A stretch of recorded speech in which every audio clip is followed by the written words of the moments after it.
So guys, this week we're covering a film that I've been in love for a good while now, specifically around the age 10 to 11, and yeah, I'm still in love with it to this day, and that film is Superbad. This film is a 2007 come-of-age film directed by Greg Mottola and produced by Judd Apatow. It was written by Seth Rogen and Evan Goldberg.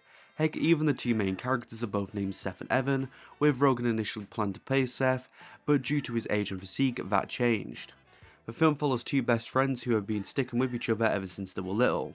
However, they both entered their last week for high school and are invited to a party. Together with another friend, they must spend the day getting enough alcohol for the party and finally get two girls that they've had feelings for a while. However, things go wild as their friend Fogel ends up getting in a weird journey with a couple of cops, while the other two boys have to attempt find another way to receive the alcohol. Seth ended up being played by Jonah Hill, Evan was played by Michael Cera, Fogel was played by Christopher Mintz-Plasse, Seth Rogen and Bill Hader play the cops named Officer Michaels and Slater, Emma Stone plays Jules, who is Seth's crush who got hot over the summer, Martha McSlack plays Becca, who is Evan's crush, Ava Berman plays Nicola, a girl who gets with Fogel, and Joe Truggolo plays Francis, who is a guy who hits Seth with his car and then takes them to a party. This film was actually written by Goldberg and Rogen during their teen years, and it is loosely based on their own experiences seen as in the late 90s. This means that there were references to their own lives, such as Steven Glansberg, the kid who eats alone, was actually named after a kid who went to their school who was known as the Loner. In that it was revealed in an event panel in 2009 that Fogel was actually based on a real friend of the two. Even then, Fogel, when he gets asked by the cops where he wants to be dropped off, the address he actually gives is a real life address to an all-you-can-eat sushi restaurant that the boys used to go to. Overall, this film took 7 years to make, from the script being early written in 2000 to the film then finally being completed around 2006 to 2007. Filming was primarily done in LA in 2006. And just a random odd fact about the filming was that Christopher was actually 17 while filming took place, and there was a scene where his character was losing his virginity, so his mother had to be present on set due to law. The film was a big hit and was #1 in the US during its opening.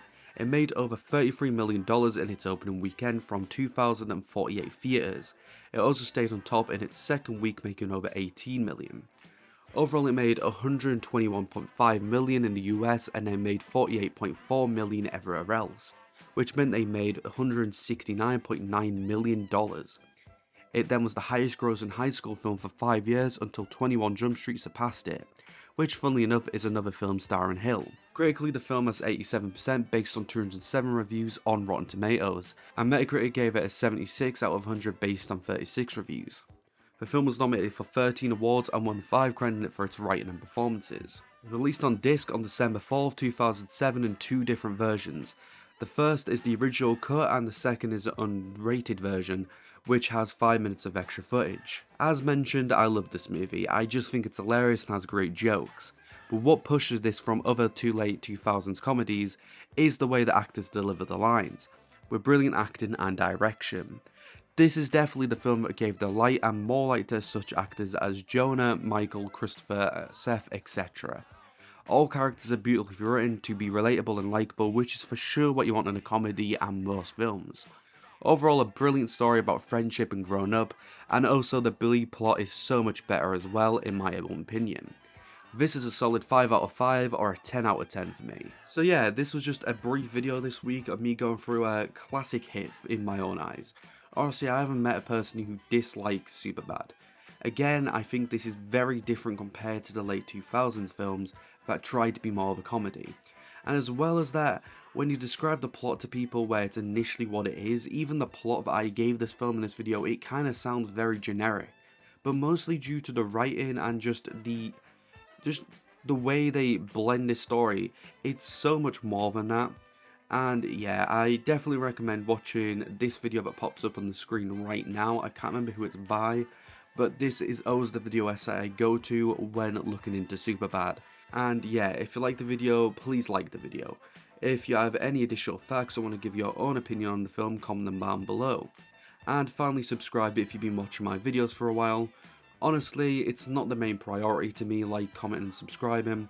The main priority is to get into look into something I'm interested in while getting to edit a video.